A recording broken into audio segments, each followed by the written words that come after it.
Hello बच्चों, आज की क्लास में आपको बताया जाएगा समास के बारे में। ठीक है, विषय हिंदी और टॉपिक आज का है समास।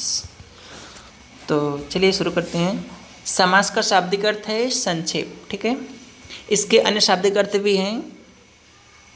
वो है संग्रह, सम्मिलन, मिश्रण। ठीक है, ये सब इसके क्या है, शाब्दिक अर्थ हैं। अब आगे चलते हैं। तो समास किन किन शब्दों से मिलकर बना है, इस पर बात करते हैं। ठीक, तो समास दो शब्दों से मिलकर बना है, सम और आस। ठीक, सम का अर्थ होता है पास और आस का अर्थ होता है रखना। ठीक है, यहाँ पर शब्दों को पास रखा जाता है और शब्दों को पास रखा जाता है तो आपस में मिलकर एक नए शब्द की उत्पत्ति करते हैं। ठीक है, एक नए शब्द को बनाते हैं। चलिए, तो समास की अगर परिभाषा की बात करें हम लोग, तो जब दो या दो से अधिक शब्दों के मेल से एक नए स्वतंत्र शब्द की रचना होती है, चाहे उत्पत्ति होती है, निर्माण होती है। ठीक है, तो इस प्रक्रिया को क्या कहते हैं, समास कहते हैं। और जो नए शब्द की रचना होती है वह शब्द क्या कहलाता है, सामासिक पद कहलाता है, फिर उसे समस्त पद भी कह सकते हैं। ठीक है, चलिए तो अब बात करते हैं समास के भेद के बारे में। ठीक है, समास के भेद के बारे में, समास के भेद। ठीक है, तो यहाँ पर जो समास का भेद आपको बताया जाएगा वह किसके आधार पर है, तो जानिए। तो समास को पूर्व पद और उत्तर पद की प्रधानता के आधार पर 6 भागों में बांटा गया है, जिसमें पहला भाग है अव्ययी। अव्ययी भाव समास। ठीक है, आगे आप नोट कर लीजिएगा, समास। ठीक है, अब इसके बाद जो दूसरा है वह है तत्पुरुष समास। ठीक है, दूसरा जो है वह है तत्पुरुष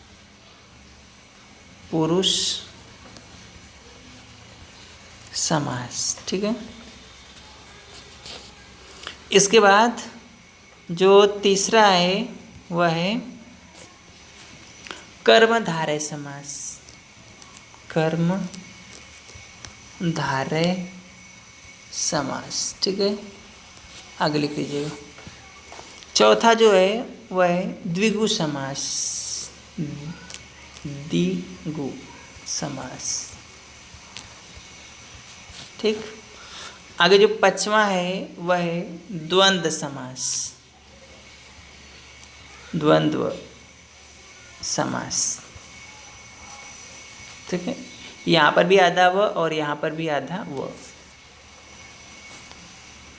द्वंद्व समास हो गया। इसके बाद जो लास्ट है वह है बहुव्रीहि समास।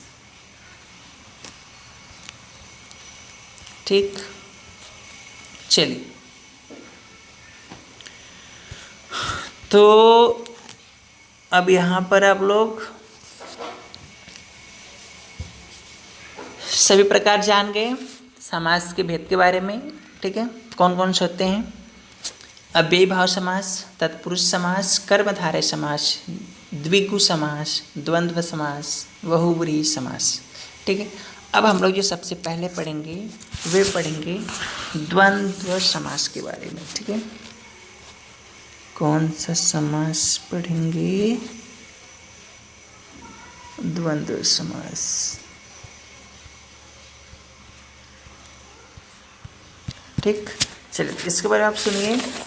जिस समास के दोनों पद प्रधान हो उसे द्वंद्व समास कहते हैं। ठीक है, अच्छा इसमें एक चीज़ और, इसमें दोनों पदों को मिलाते समय मध्य में योजक चिन्ह लगाते हैं। योजक चिन्ह कैसे होता है, ऐसे एक पटपाई होता है छोटा सा। ठीक, क्या आप सुने हैं, इसमें दोनों पदों को मिलाते समय मध्य में योजक चिन्ह लगाते हैं। मिलाते समय यानी कि जो समस्त पद होता है, जो समासिक पद होता है, उसमें बीच में क्या लगता है, योजक चिन्ह। अच्छा, जब इसका विग्रह करते हैं उस समय क्या करते हैं, इसमें और लगा देते हैं। ठीक है ना, चलिए तो एग्जाम्पल देखते हैं। अब यहाँ पर आप दो ऑप्शन बना लीजिएगा, दो कॉलम बना लीजिएगा। पहला कॉलम लिख लीजिएगा समस्त पद। ठीक है, समस्त पद यहाँ पर रहेगा पहले कॉलम में और दूसरे कॉलम में रहेगा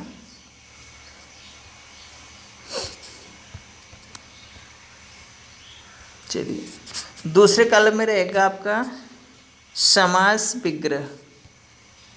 ठीक है, समास विग्रह दूसरे कॉलम में लिख लीजिएगा विग्रह। ठीक,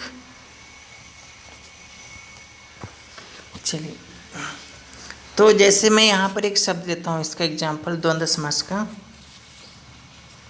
रात दिन। रात दिन ये क्या है, समस्त पद है। इसका जब विग्रह करेंगे तो वह क्या हो जाएगा, रात और दिन। ठीक है,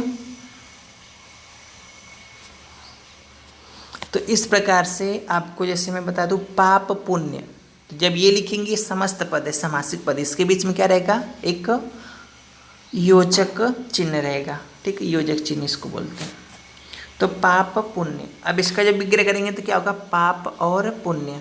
इसी तरह से जैसे मैं कह दूँ घी शक्कर, बीच में क्या रहेगा, योजक चिन्ह। विग्रह करेंगे इसका समास विग्रह तो क्या हो जाएगा, घी और शक्कर। ऐसे दाल रोटी क्या है, समस्त पद, इसका विग्रह करेंगे तो दाल और रोटी। इसी तरह पिता पुत्र का विग्रह करेंगे, पिता और पुत्र। ऐसे बहुत सारे एग्जाम्पल, स्त्री पुरुष समस्त पद है, समासिक पद है, इसका विग्रह करेंगे तो क्या होगा, स्त्री और पुरुष। इसी प्रकार से नर नारी सुन, ठीक है, समस्त पद है। इसी प्रकार से देख सकते हैं रुपया पैसा, दाल भात, गंगा यमुना, पशु पक्षी, आटा दाल, नमक मिर्च, दूध रोटी, माता पिता, गाय भैंस, अन्न जल, घी गुड़, हरा भरा, माँ बाप, राजा रानी। ठीक, ये सब क्या है, समस्त पद है, यानी कि द्वंद्व समास के सब क्या हैं, उदाहरण हैं। ठीक है, और उदाहरण सुन लीजिए, जीव जंतु, जल थल।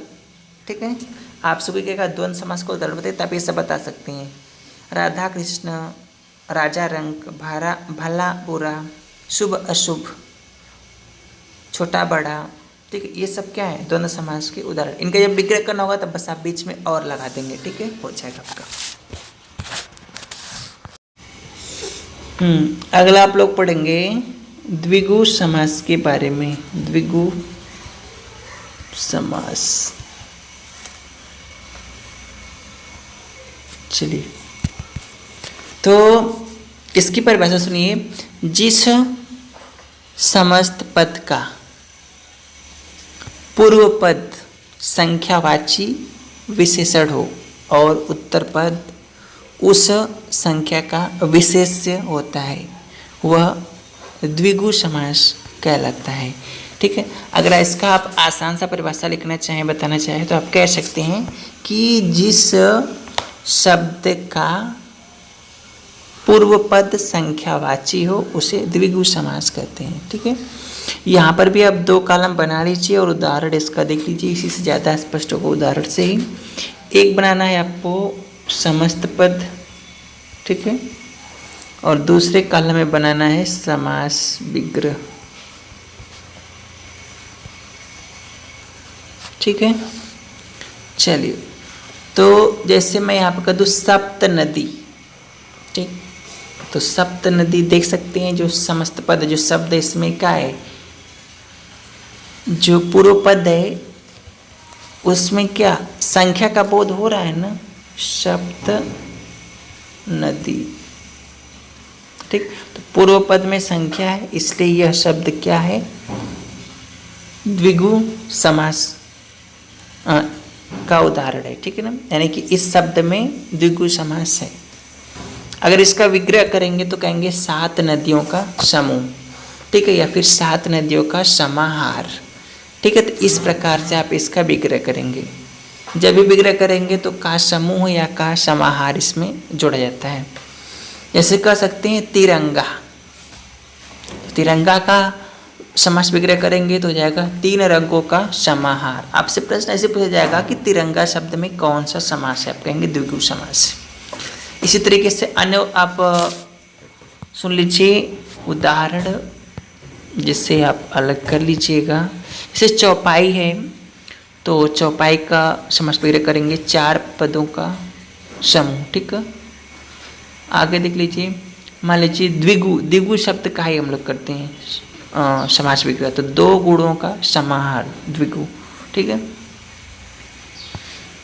आगे पंच तत्व, 5 तत्वों का समूह, ठीक है।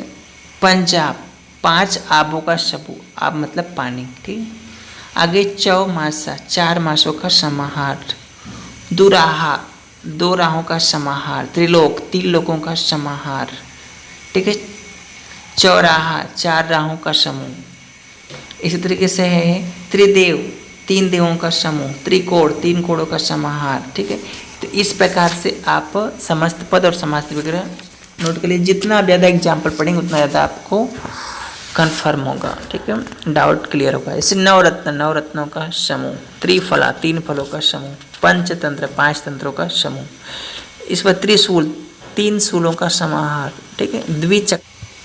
अच्छा, इसमें एक बात और आप जानिए कि द्विगु समास का जब समास विग्रह करते हैं तो कुछ शब्दों में वाला या वाली भी आता है। जैसे दुधारी, 2 धार वाली, ठीक है।